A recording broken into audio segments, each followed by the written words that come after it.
the Baen Free Radio Hour.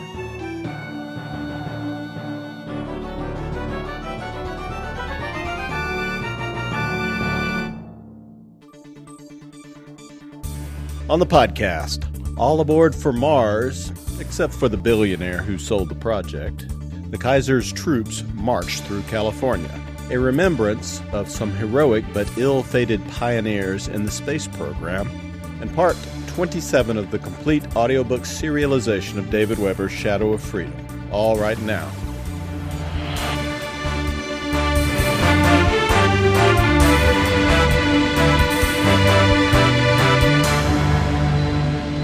Welcome to the Baen Free Radio Hour podcast. It's an honor to have you along.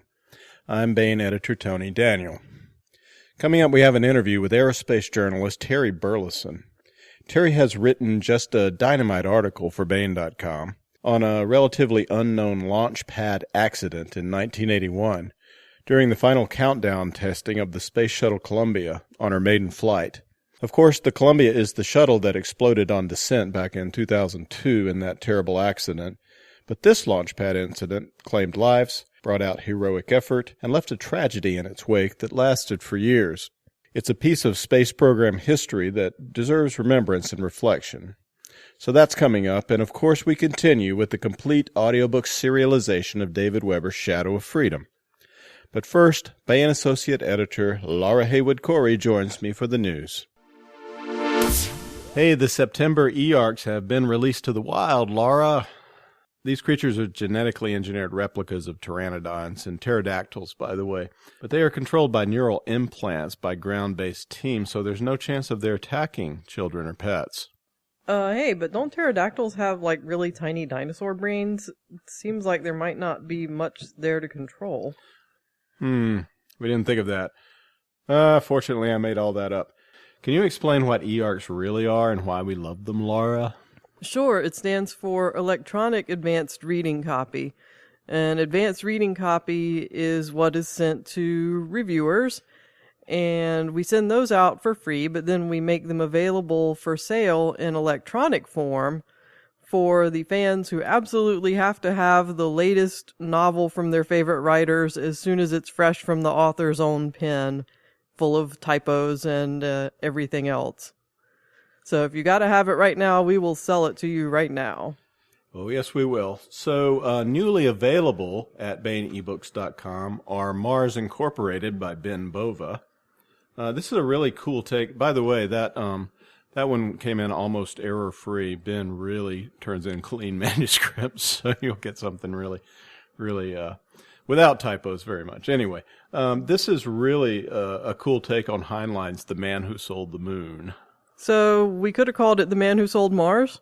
Yeah, it's something like that. The main character is a crusty entrepreneur he's made his fortune, but he has a dream that's haunted him since he was a kid, like Harriman in The Man Who Sold the Moon, to get humans to Mars. So his plan is very bold. He's going to challenge a group of very contentious, backstabbing billionaires to put $1 billion a year into the project until the thing is accomplished. Of course, these are people who are very contentious themselves, and there's all sorts of folks trying to sabotage the effort. Makes for a great story.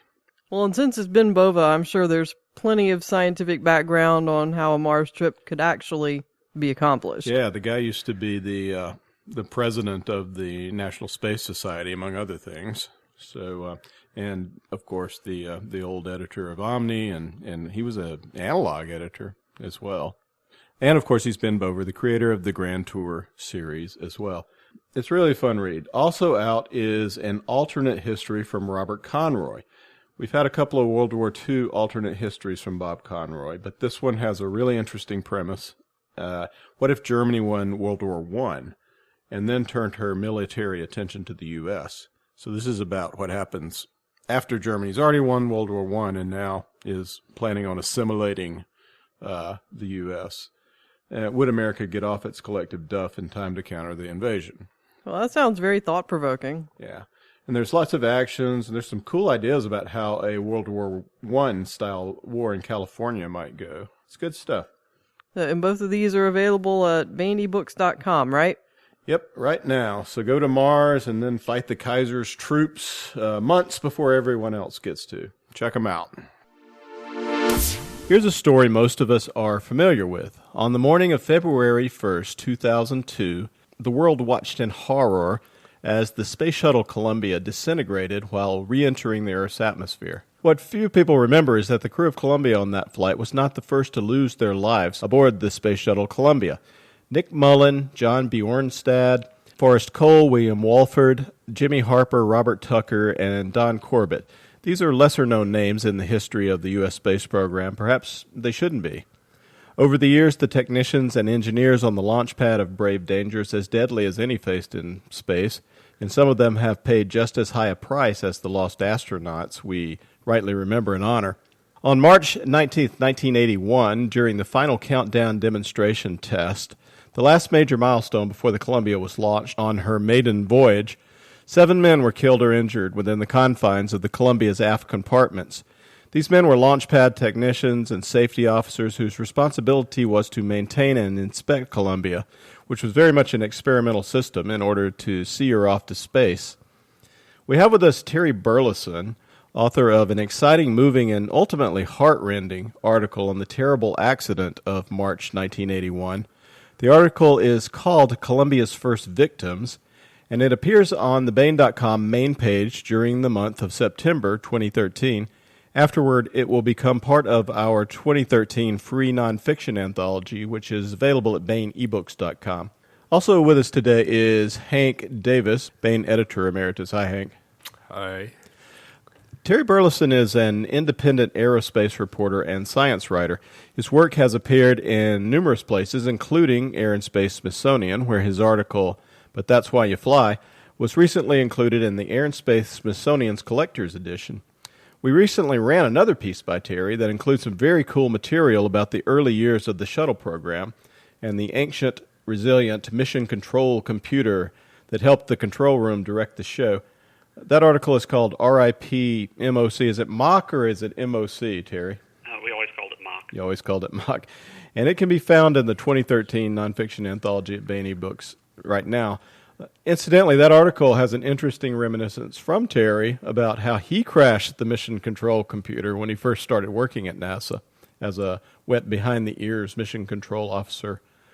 Terry graduated from Purdue University with a degree in aeronautical and astronautical engineering. Correct me if I'm wrong about any of this, Terry. As mentioned, he worked as trajectory officer in NASA's Johnson Space Center for the first space shuttle missions. He also worked at Boeing for many years and as a private aerospace consultant to commercial space ventures.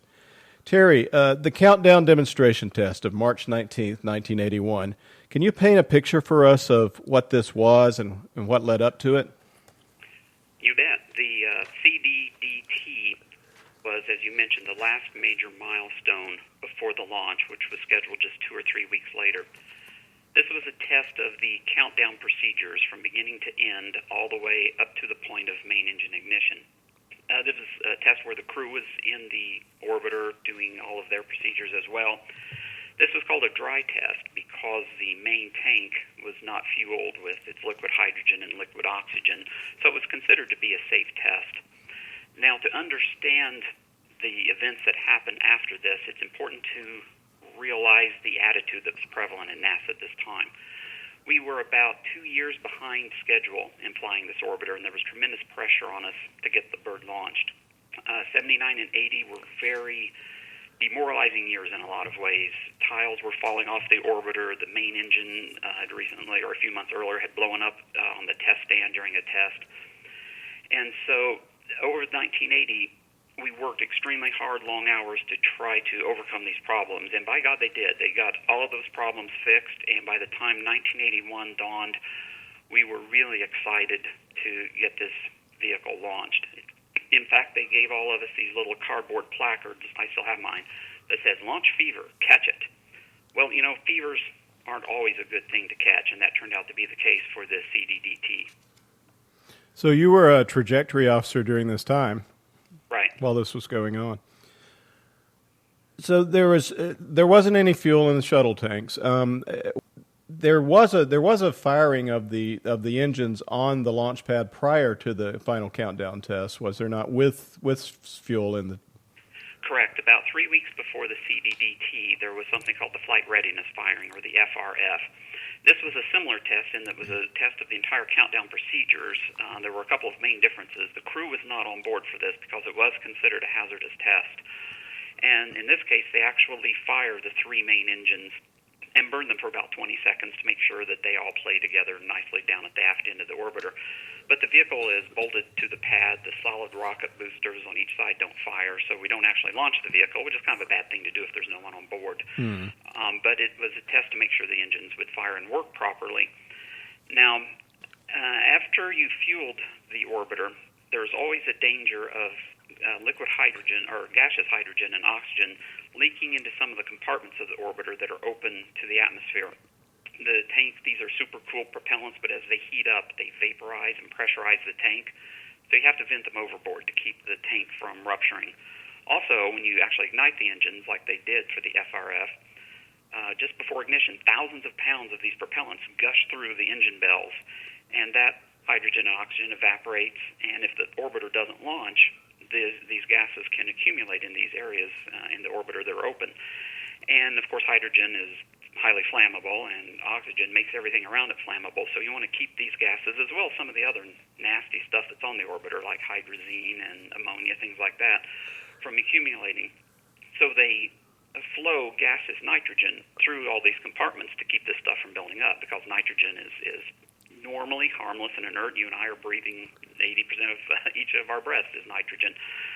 And so for the CDDT, even though it wasn't fueled, they decided to not only do the nitrogen purge, but to extend it, because back on the FRF, they thought they detected a nitrogen leak of some kind, that some nitrogen was getting into areas of the orbiter it wasn't supposed to. So for the CDDT, they wanted to extend this nitrogen purge for an hour or two to give test controllers time to try to identify if there was a leak and if that was going to be a problem or not. So the reason that they're using nitrogen is that it won't. It's inert, as you say. It's an inert gas, and it won't blow up, and it clears out the gases that might cause problems, such as the hydrogen and oxygen. Right, and then after you do the nitrogen purge, you then purge it with breathable air so that people can go back into the orbiter to work. What happened was that the nitrogen is flowing through these compartments within the shuttle. Correct. And they're aft compartments toward the back of the shuttle, or at least the ones we're concerned with.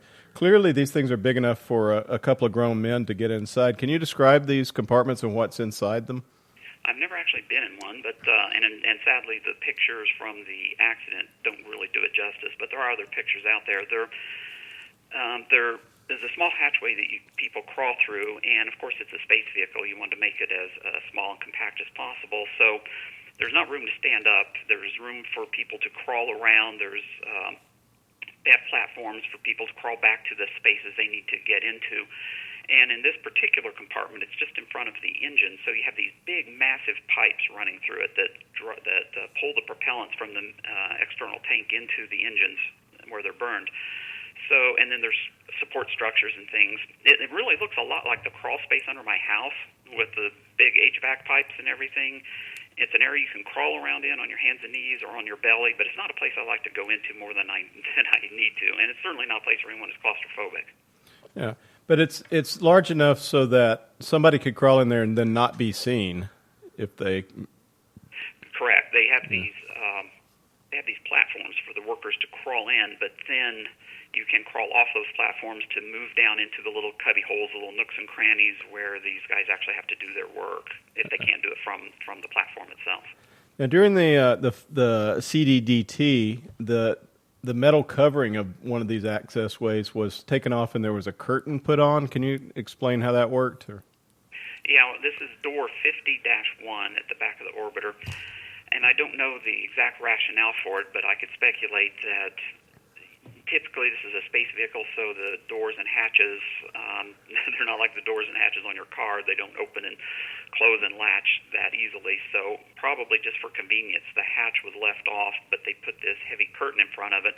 I would speculate to keep debris and objects from falling into the orbiter, birds and chipmunks from sneaking in and nesting and things like that. So you can push the curtain aside to get in here during the CDDT, the final countdown test. Yeah, so it provides easy access and without leaving it completely open to the elements. And it will keep gas inside. Yes, unfortunately, it would also do that. So let's get into the nitty gritty of the launch technical procedures for a minute, so we can understand this. There were two. All right, so there was this nitrogen purge that they wanted to extend to make sure there wasn't a nitrogen leak, or to locate it if there was. And there's two procedure sets on these procedures, and they had a lot of deviations, right? Like 500 deviations. That's right. From standard. Now, you've explained that they were worrying about this nitrogen leak. One set of procedures was for the Launchpad techs, and the other was for the mission control officers. How did somewhere along the line, these two sets of deviations didn't match up? How did this happen? Can you explain? Yes.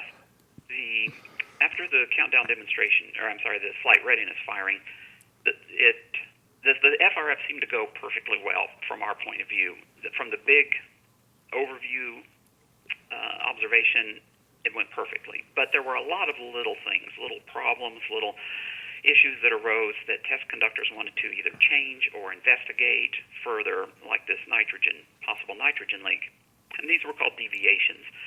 And there were over 500 of them identified after the flight readiness firing. And there was only 3 weeks between then and the countdown demonstration test. This gets to this compressed schedule. Mm-hmm. We're trying to get to launch as quickly but safely as we can. Now, when these deviations were signed off on by all the different test groups, there was a checkbox that said, is this a hazardous deviation or not? And if it was tagged as hazardous, it went through a much more critical and thorough review by different groups. The safety review board would look at it, and other configuration boards and review boards, and they would be absolutely verify that the test is safe, that all your T's are crossed and I's are dotted, as they say. Now, I don't know if this was a person or a committee, but whoever had decided to do this extended purge did not check that box as hazardous. I mean, it's nitrogen. Like I said, we're breathing it right now. Compared to hydrazine and nitrogen tetroxide and some of the other really nasty things on the orbiter, it was not considered a hazardous gas or a hazardous procedure, so that box did not get checked. Consequently, it did not go through the same critical review that ideally it should have. So as a consequence, what you had was the test conductors at the Launch Control Center, and I want to pull a little quibble here. It's not mission control. That wasn't us. We're back in Houston. This is the launch control people out at the Cape. They're about 3 miles from the pad. Those guys are the ones that ordered the test and were conducting the test, and they had the correct timeline procedure, or at least the updated timeline procedure in front of them. Out at the pad, however, there was this separation of authority, I guess you would say, between the Launch Control Center and the pad workers, because the pad workers wanted to have a certain level of autonomy. They didn't want to have to go to launch control every time they needed to tighten a bolt or polish a railing and say, can we do this, and have them send it up and send it back while they sat around waiting. So they had a certain amount of autonomy to do the tasks they needed without checking with I almost did it myself, without checking with launch control and the firing room test conductors. So they had their own set of timelines. And somewhere along the line, and it's still not clear to me where this got dropped, but the timeline for the test conductors was changed to show the longer purge. The timeline at the pad was not. So they were not aware that this purge was being extended. And because this didn't go through the safety reviews that it ideally should have, that disconnect was never caught. Mm-hmm. So at this point, we have these technicians on the launch pad itself entering the aft compartment, not knowing they're stepping into a potentially deadly situation. One more matter of the setup of what was about to happen. Can you give an idea of what breathing pure nitrogen does to the human body? I mean, yes, the atmosphere is mostly made of nitrogen, but not all of it. What is hypoxia, for instance? Well, when we breathe, the air that we're breathing right now, which is almost 80% nitrogen and roughly 20% oxygen, that oxygen that we inhale causes a release of carbon dioxide into our lungs. And it's that buildup of carbon dioxide that makes us feel like we're suffocating, this gasping need to breathe. If you hold your breath, that need to breathe comes from the buildup of CO2 in your lungs. And if you don't exhale it, you're going to feel like you're suffocating. So there's sort of a body sensor that that senses carbon dioxide levels that makes us have that feeling of we need to breathe. Exactly. And if that carbon dioxide is not there, yeah, there's not exactly. So when you're breathing pure nitrogen, it's odorless, it's colorless. You have no idea that you're not breathing regular air. And since you're not ingesting or breathing oxygen, there is no release of CO2 into your lungs. So you don't get that breathlessness feeling. So you don't realize that you're not getting oxygen. You breathe 2 or 3 breaths, and in a matter of seconds, you get lightheaded, woozy, and then pass out. And it's asphyxiation. They call it hypoxia, lack of oxygen to the brain, and you lose consciousness in seconds, and you lose your life within minutes. all right, so these men were potentially stepping into a pure nitrogen environment. Who were these guys, and what was the timeline of what happened? Let's get into the actual incident after deviation 1320, I believe it's labeled. Correct. Well, at 9 o'clock, the CDDT had ended. The crew had left the vehicle, and the guys at the pad were looking at their timeline and going through the procedures, and at around 9 o'clock that morning, they gave the pad clear announcement, which, according to the timeline they had, everything was now safe to go and work on the orbiter. So they released the workers to go back to their workstations. Around 9:15, the first 3 workers involved in this incident, John Bjornstad, Forrest Cole, and Bill Wolford, reached their workstations. Now, there's this big, giant structure called the rotating service structure that's attached to the pad that rotates over and basically covers the orbiter. It's a giant network of catwalks and railings and electrical connections and everything that enables the workers to go up to the vehicle and access it and work on it. And at this particular spot for the door 50-1, these 3 workers signed in at 9:15, walked across the access arm to the orbiter, crawled through the curtain that we've discussed, and entered the vehicle. The first one in was John Bjornstad. He crawled through the opening on his hands and knees, worked his way to the right, back deeper into the compartment. Behind him, Forrest Cole followed. He crawled off to the left and crawled underneath some structure and into his little cubby hole back there where his workstation was. Right behind them came Bill Wolford, who followed John Bjornstad. As Sue Wolford, his wife, said to me, he was basically face to butt with his friend John as they worked their way back. And suddenly John collapsed. And Bill obviously had no idea there was anything wrong with the air. He thought John had had a heart attack. And so he shook him and said, "John, are you okay?" And reached out to try to grab him and pull him out when he found himself getting lightheaded and dizzy, and then he collapsed as well. So was Bill Wolford inside the compartment entirely at this point? Yes, he was. All right, so there were 3 men collapsed in the compartment from breathing pure nitrogen that they didn't know was there. Correct. Now, outside of the platform, there's a little. The access platform looks like you have to step down to get onto it. They had to climb down a short ladder. What was directly outside of this access hatch? Well, right outside the hatch was a very small little metal grate it looks from the drawings, the pictures, to be not much bigger than the floor of a phone booth, maybe 3 feet by 4 feet, something like that. Just room enough, really, for one person at a time to stand or squat down as they're crawling into the orbiter. Then there's a little spot right behind that for the next person who's waiting. And then there's this 4-foot ladder, and this was cited in the accident report. And I'm not sure what the rationale behind this design was, but as you're walking across from the rotating service structure where everyone signs in, where all the safety equipment and everything else is, to the orbiter, you walk across this metal catwalk, essentially, a metal grate access ramp, and then you're 4 feet above the door that gets into the orbiter. So there's this 4-foot ladder that they fold down and climb down to this tiny little access platform that we're talking about. So to go into or out of that workstation, you have to ascend or descend this 4-foot ladder to get back to the rotating surface structure. Yeah. Well, I'd mentioned that Terry has provided a very clear diagram taken from the accident report in his article at Baen.com, which is a really good reason to go and read the article itself. There's all sorts of additional details you can get there and some really great graphics and illustrations. So we have John Bjornstad and Forrest Cole unconscious in the compartment. William Wolford, Bill Wolford, collapsed on top of John Bjornstad. So what happened next? Well, behind them came an inspector named Jimmy Harper. He signed in about 5 minutes after the others, and he made his way across the same access ramp that the others did. And as he approaches, he curtain and sees these men collapsed inside.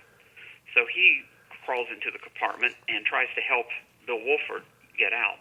Wolford briefly regains consciousness, reaches out to him, and as Harper is reaching to try to grab his hand and pull him out, he too gets dizzy and is overcome, and he collapses as well. Now, he was only halfway in the compartment at this time, so what perhaps saved him was that when he passed out, he collapsed backwards through the curtain back outside onto the platform. It's just amazing to me that it wasn't that much exposure to the nitrogen atmosphere, and they passed out. And these were not unusual men in any way. It's just amazing to me that it happened so quickly. Yeah, they say that 2 or 3 breaths is all it takes, and within 30 or 40 seconds you lose consciousness. Wow. So Jimmy Harper is collapsed outside the compartment. Now, people outside now can see that somebody's collapsed. People and they can tell something is wrong if they see Harper lying there.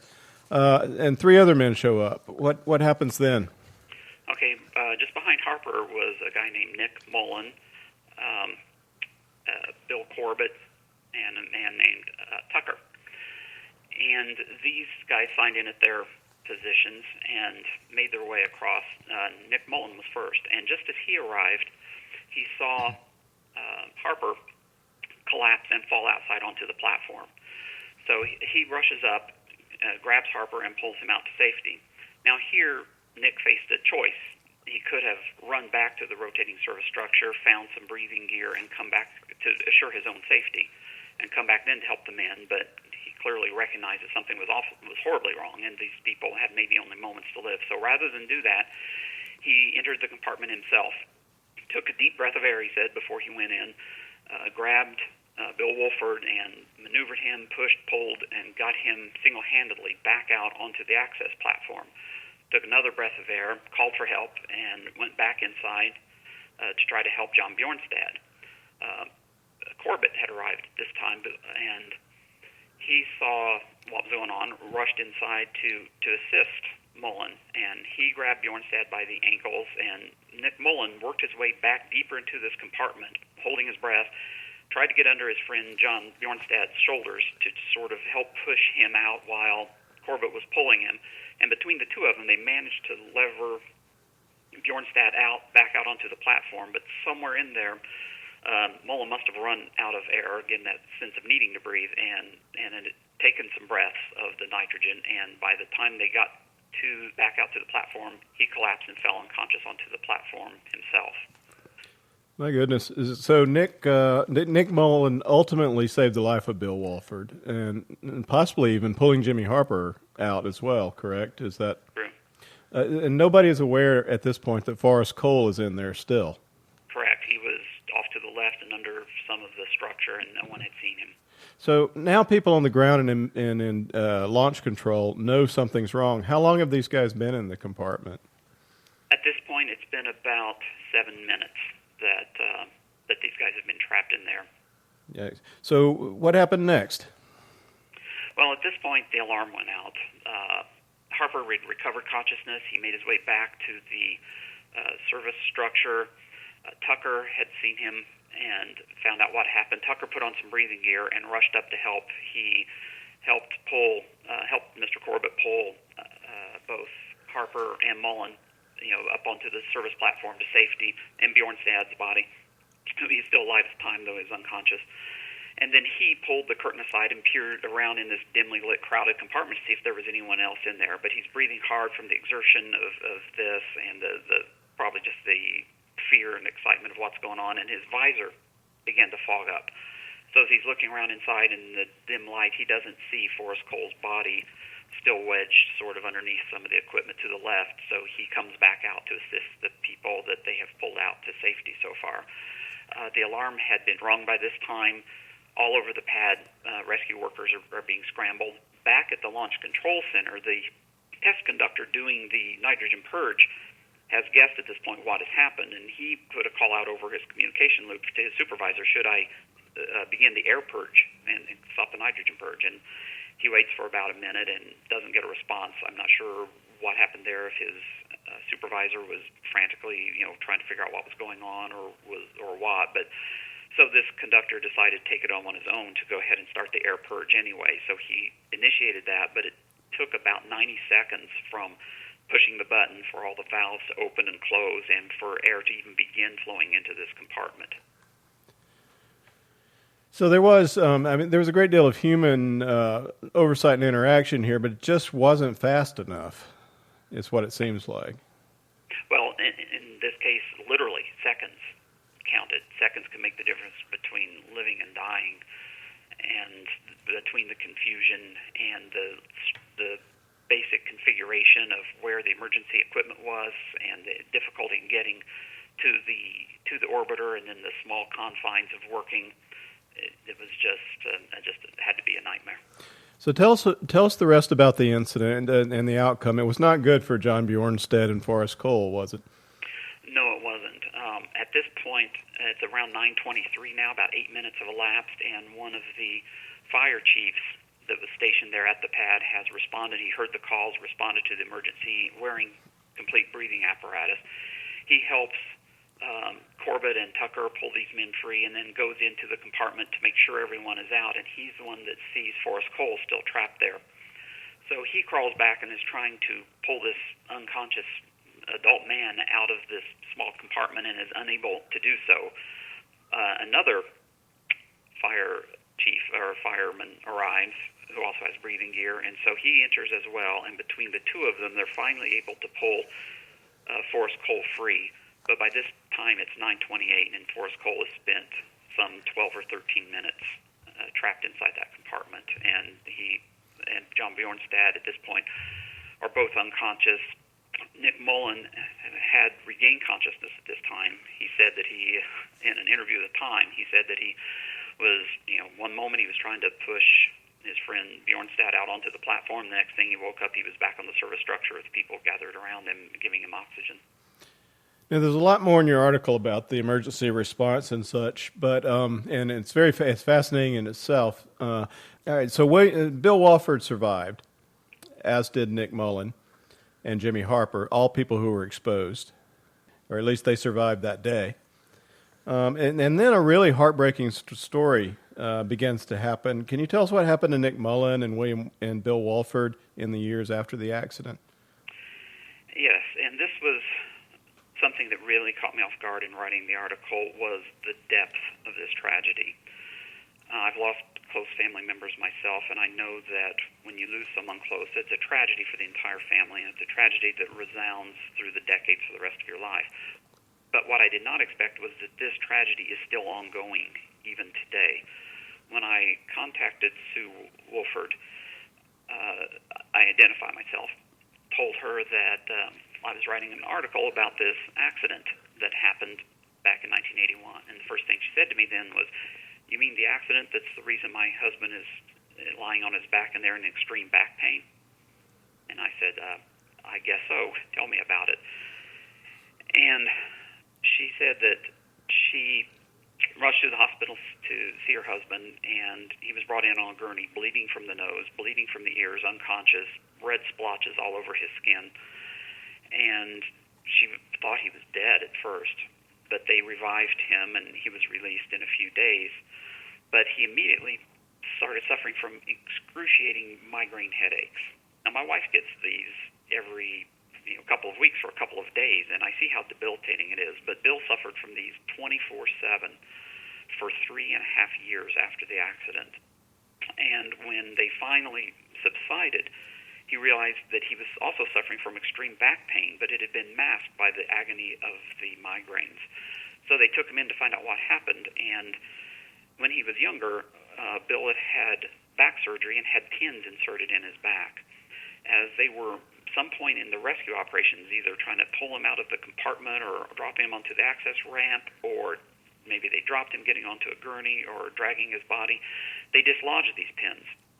And he was not aware of it because of the pain from the migraines, and they had rehealed in the wrong places in his back, and they could not even be surgically corrected at this point. So ever since then, he has suffered from this excruciating back pain. Additionally, apparently, he began losing his hearing after the accident, and even though Sue said there's no way you can prove that that came from the accident, she's absolutely convinced that it did. The Nick Mullen story is even worse than this. Well, let's hold off on that for a moment. Can you tell us the outcome of the investigation of the accident? What were the main findings? There were a couple of major investigations. One was done by OSHA, the Occupational Safety and Health Administration, and they found that Rockwell and Wackenhut Security, the people involved in keeping the pad safe, had failed in their duties, that they did not have proper emergency equipment, it was not properly positioned for rapid access, and that was a major contributing factor to this tragedy. So they found them guilty and fined Rockwell $420 for not having the proper emergency gear at hand. And they said they didn't fine NASA because they said that would be essentially the government paying itself.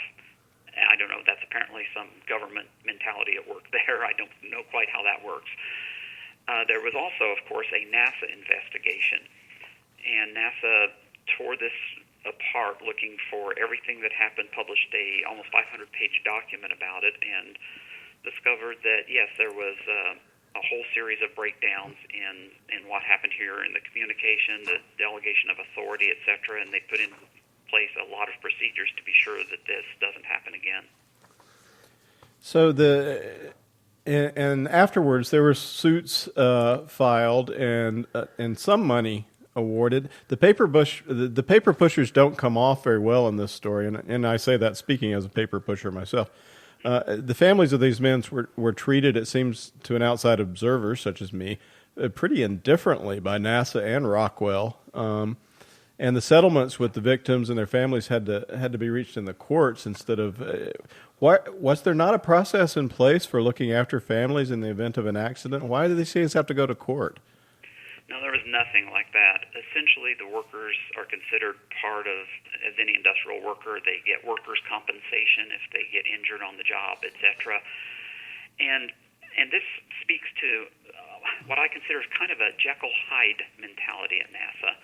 The Jekyll part of NASA is that when an accident has happened, and there have been a few over the years, NASA will leave no stone, no pebble, nothing unturned in their obsession with finding out what happened down to the nth degree and then correcting that to see that it damn well never happens again.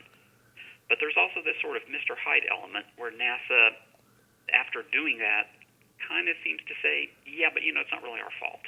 It's a dangerous job, it's a dangerous business, and maybe it's just part of the NASA's process of looking forward rather than backward, that they really don't want to seem like take responsibility when responsibility is due. For example, when Sue Wolford got the call, she was at work as an elementary school teacher, and they told her husband had been involved in this accident. She said, I'm coming out to the pad. And they said, no, you are not allowed at the pad's closed. Go home, we will call you, and you can come see your husband at the hospital. Denise Mullen told me the same story. When Sue arrived at the hospital, she saw a big NASA security guy walking in behind a gurney, so she ran over to him to ask him if he knew what was going on, and that's when she saw this man lying on the gurney with the blood and the splotches and realized this was her husband. She asked the security guy, he said, I can't tell you anything about what happened. And she discovered that he wasn't there to keep people away from her husband. He was there to keep her away from the media, that his job was to see to it that she did not talk to anybody. And Denise Mullen told me the same story, that they were both instructed by NASA to stay quiet, don't talk to anyone about this, and we will be in touch with you later. Woolford told me that to this day, no one from Rockwell, NASA, anyone has ever talked to her about it. No one. She said that they felt like refugees. There was no counseling, no, much less any kind of financial help, nothing at all. That NASA was obsessed with finding the cause, fixing it, launching the vehicle, and moving forward. And there was nothing in place to help the families. My goodness.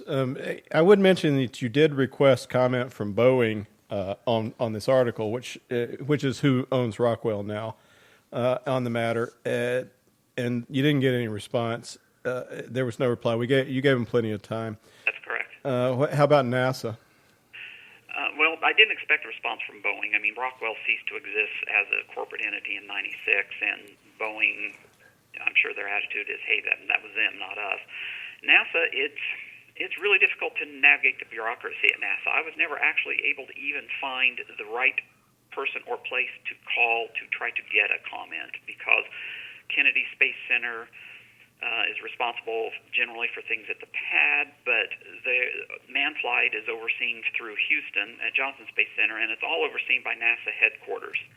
So frankly, I was never able really to identify even who I should be asking in order to try to get a comment from. And frankly, I would be highly surprised if there was any comment forthcoming 30-some years later. Yeah, I mean, it sounds rather Kafkaesque, at least on the bureaucracy side of things.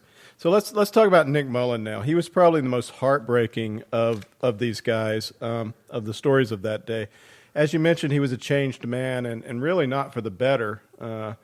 He lived many years after this. Can you fill us in on the rest of this sad outcome? Yes, this was the worst part of the whole story for me. Nick, rushed in to save these people, and he was a young, healthy, 25-year-old man with 2 children at the time. He was taken to the hospital, released after a couple of days, but the hypoxia, of course, can cause brain damage because the brain is starved of oxygen. And he suffered from personality changes, personality disorders, really, going forward from there.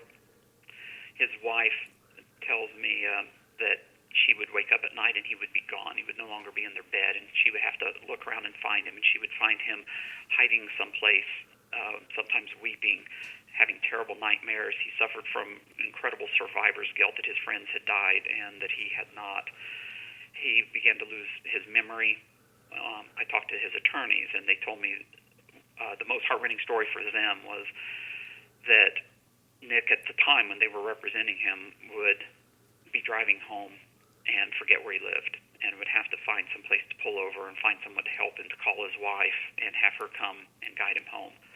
And they said, imagine that, you're 25 years old, and you realize that you knew these things, you remembered these things, but that your brain has been damaged and you will never be the same again. Nick, one time, his wife said she got a call from Washington, D.C., and Nick had disappeared, and he had fled there and was living with homeless men because he felt that that was what he deserved in life. In addition to that, what I found really surprising was and this was true for Bill Woolford too with his migraines, was the physical ailments that came from this. That Nick, in Nick's case, he suffered from severe breathing disorders for the rest of his life, and these disorders were degenerative. He began developing nodules on his lungs. He got weaker as he got older, to the point where he was almost not ambulatory. He had to have oxygen tanks with him just to take another breath, and he grew weaker and weaker for the next 14 years until finally in 1995 he passed away from those injuries. God, he was a young man even then. Yes, 39. Yeah. And we mentioned there was a settlement, but they didn't get much money out of this. No, they didn't. When talking to the attorneys, I mentioned something about the trial or the court, and he said, this never went to trial. He said this was never going to go to trial. If it had gone to trial, NASA and Rockwell and all the people involved would have just been eviscerated. So they spent the entire 2 years negotiating a settlement, and he said it was a case of Rockwell saying, hey, this wasn't our fault, this is NASA's fault, they didn't give us the right procedures, and NASA saying, hey, it's not our fault, it's Rockwell's fault. They didn't update their procedures, and they're the ones that didn't have all the emergency facilities ready and everything. So he said after 2 years of negotiation, they finally reached a settlement just to sort of close the books. Sue Wolford told me that they didn't even want to sue. They kept waiting for something, anything from NASA or Rockwell, and nothing was ever forthcoming, and Bill couldn't work anymore. Both families had all of these medical expenses, neither husband able to work, and she said, Sue Wolford, that they were on the verge of losing their home, and so they finally went to an attorney and said, we need to settle, and we need to settle soon just so we can keep our home. So they ended up settling, and the attorneys told me, could they probably have gotten more? Probably so, but it would have just extended this agony even further. Yeah. So, but we want to remember particularly Nick Mullen here. And he pulled Bill Wolford out, possibly also pulled Jimmy Harper away from danger. He was really a hero in this, as well as a victim. Absolutely. So this is even though it's a lesser-known story in the American space program, it hasn't really been forgotten within the people like you who were there or who were within the program at the time. Where do you think this stands now? Where ought it to stand in the history of space exploration? I think it's a very important story that needs to be better remembered. There have been a few small articles written over particularly back at the time. NASA recently did, a couple of years ago, a 4-page investigation, or looking back at the accident and what happened, just as part of their safety program. But in all of these cases, the victims are simply names in a series of incidents. And it's an accident that, even though I wasn't directly involved, I was working on the program at the time, and it's always kind of haunted me. And I felt like it was a story that needed to be told, and investigating the story, I discovered just how deep a tragedy this really is. And I want to thank you, Tony, and Baen Books for giving me the opportunity to bring this story to light, and I want to pass on the thanks of the families I talked to. I was a little reluctant about talking to people about these tragedies 30 years later, but they were thrilled to have the opportunity for the part that their husbands played in the space program to be brought to light. And I think it's important that as we go forward in space exploration, we recognize that this isn't just dangerous for the guys who ride the fire. It's dangerous for all of the people who work to make their jobs possible. And those people should not be forgotten, and they should be taken care of when these things happen. Well, we want to thank you for such an amazing article. The article is called Columbia's First Victims. It can be found on the front page of the Baen.com website during September and until October 15th, 2013. After that, you can read it in the Baen Free Nonfiction Anthology for 2013 at BaenEbooks.com. That's downloadable at any time. We want to thank Terry Burlison, reporter, former mission control specialist, for being with us today. Thank you so much for putting together such a detailed, upsetting, thought-provoking, and moving article on this piece of space exploration history. Thanks so much, Terry. Thank you. Yeah, thanks. And now we continue with our complete audiobook serialization of David Weber's Shadow of Freedom. This portion of Shadow of Freedom is provided by Audible.com. Get the complete audiobook at Audible.com now. If you're not a subscriber, you can get the entire audiobook free or choose from more than 100,000 other titles when you try Audible free for 30 days. Okay, here's what has gone before.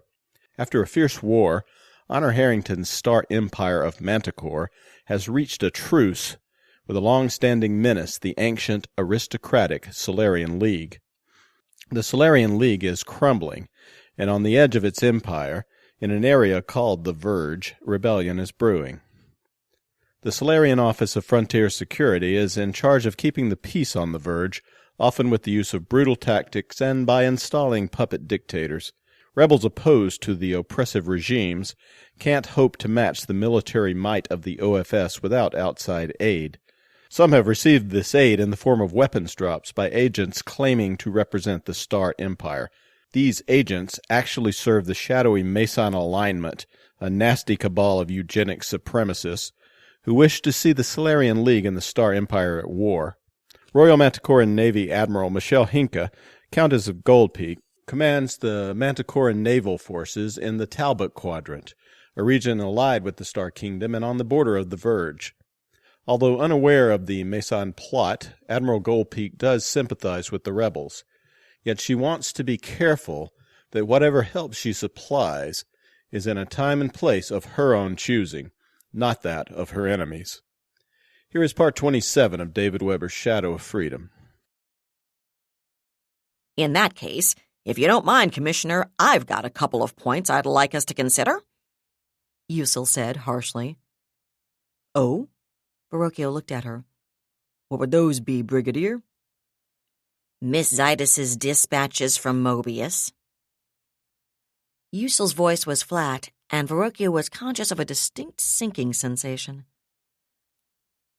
I realize President Lombroso is concerned about the situation, he said. But let's be honest, Francisca.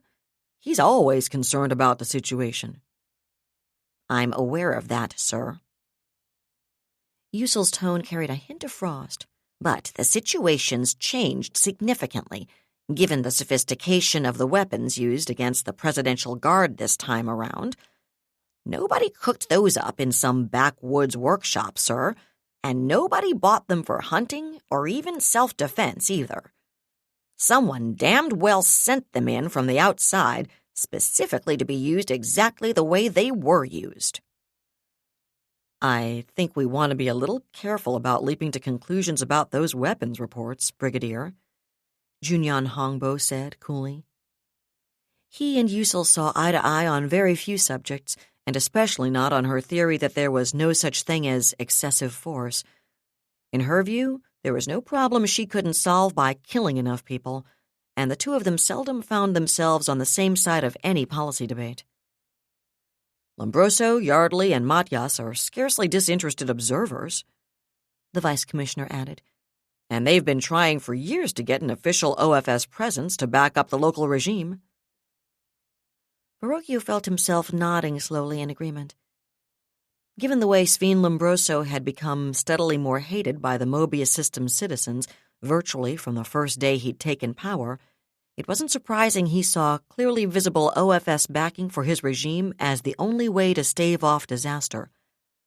A smarter and less brutal president might have reflected that inviting frontier security in was like a farmer inviting a fox to a slumber party in his henhouse, but Lombroso was obviously feeling the strain.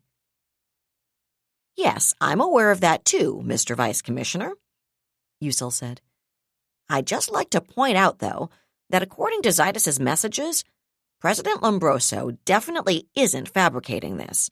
It really happened. He's got a lot of civilian casualties, and the terrorists opposed to his administration are clearly better organized and one hell of a lot better armed than they've ever been before. There are signs Mobius isn't the only place this is happening, too. In fact, he's scarcely the only local reporting evidence of Manti involvement in providing both weapons and financial support. Verrocchio managed not to roll his eyes.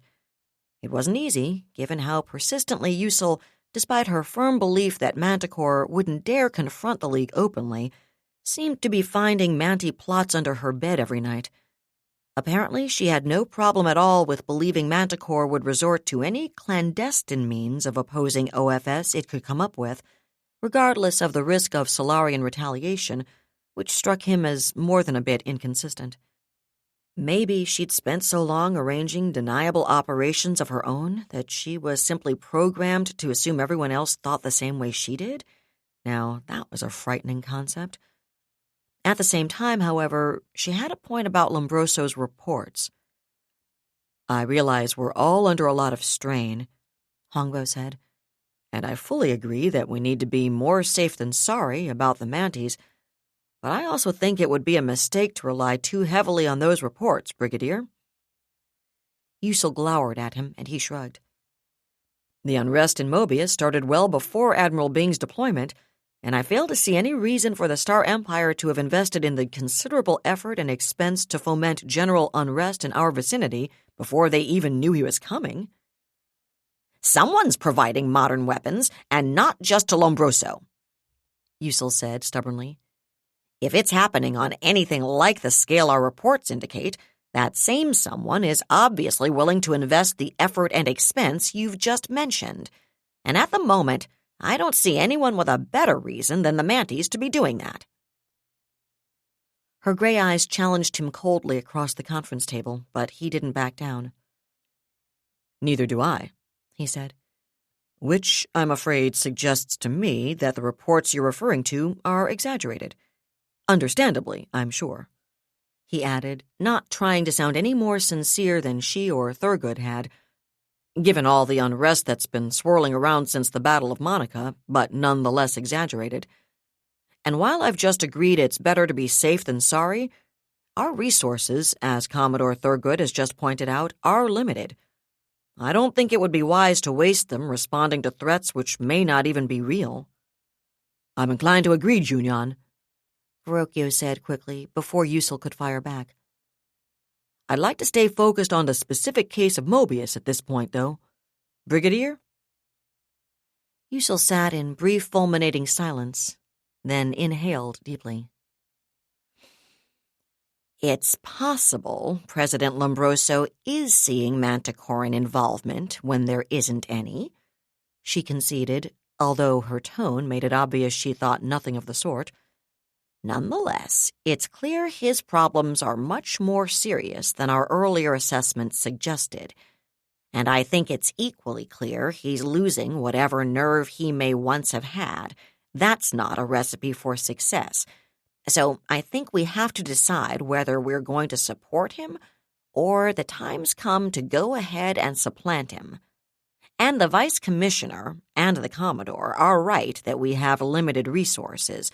We can't afford to waste them, and frankly, providing a garrison to maintain direct control on a long-term basis would cut deeply into my available strength. Verrocchio winced. One thing of which no one could ever accuse Francisca Usul was subtlety. Still, she had a point. Lombroso was a lot less valuable to frontier security than he might think he was.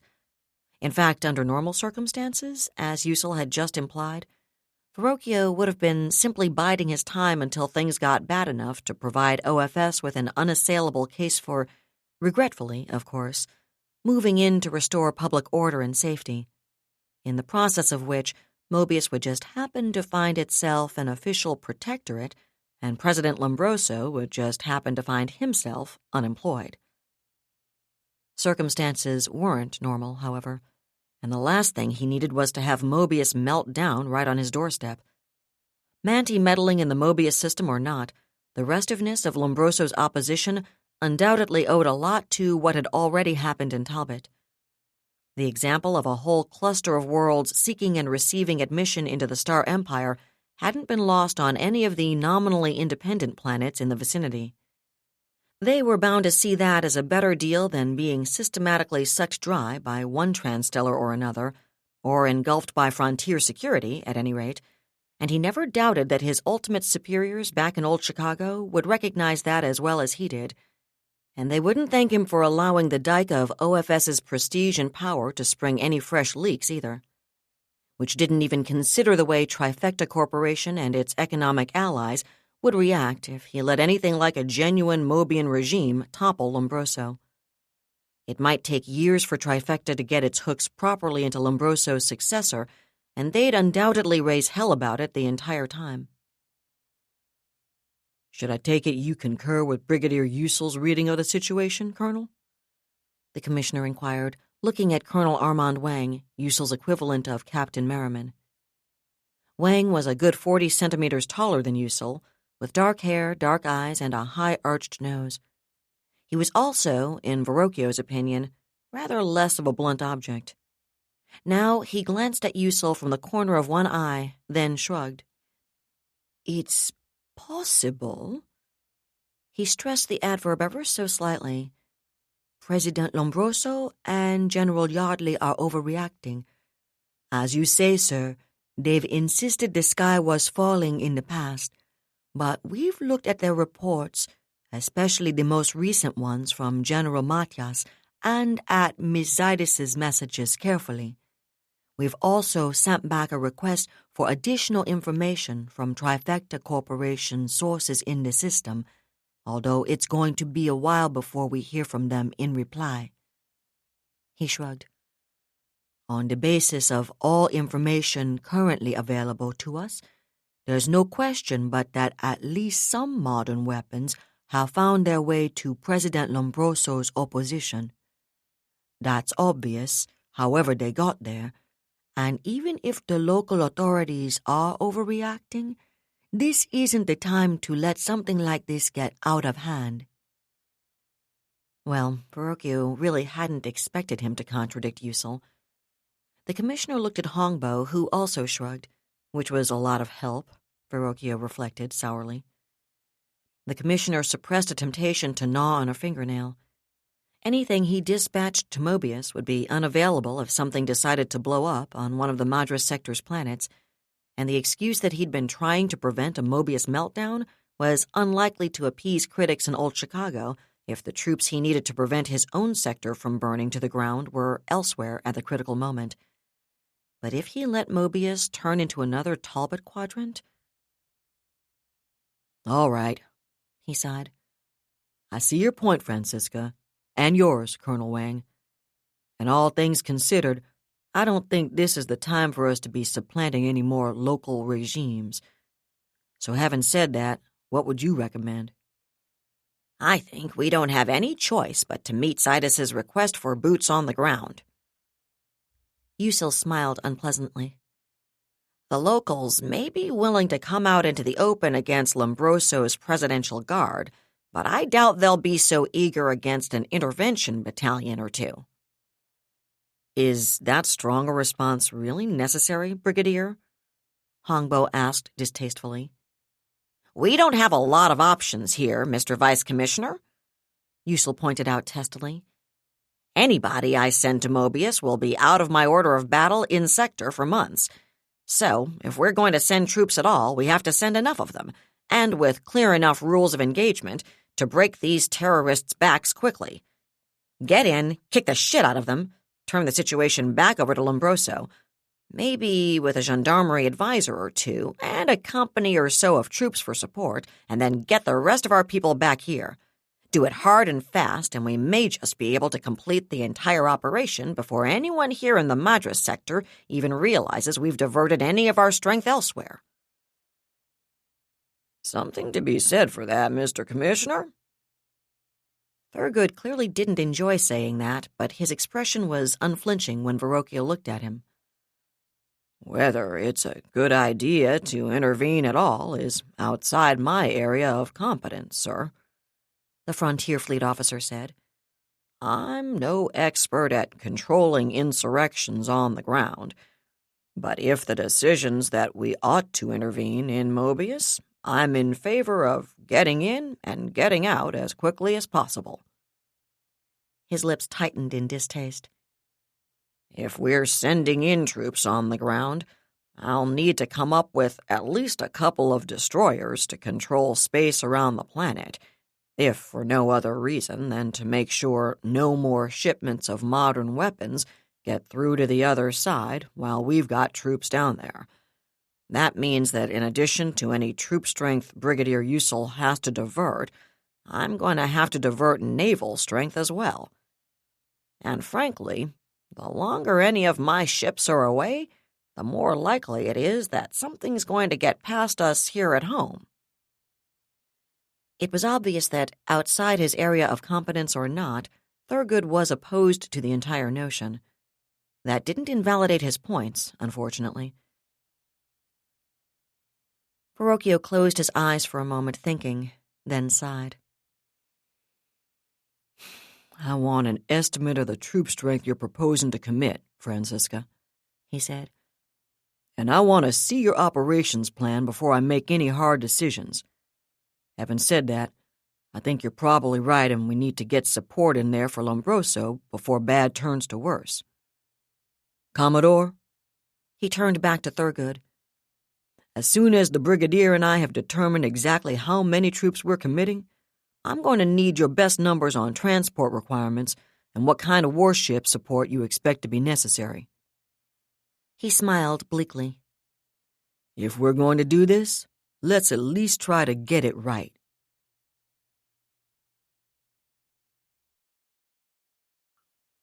That was David Weber's Shadow of Freedom, Part 27, read by Allison Johnson. And that's it for the podcast.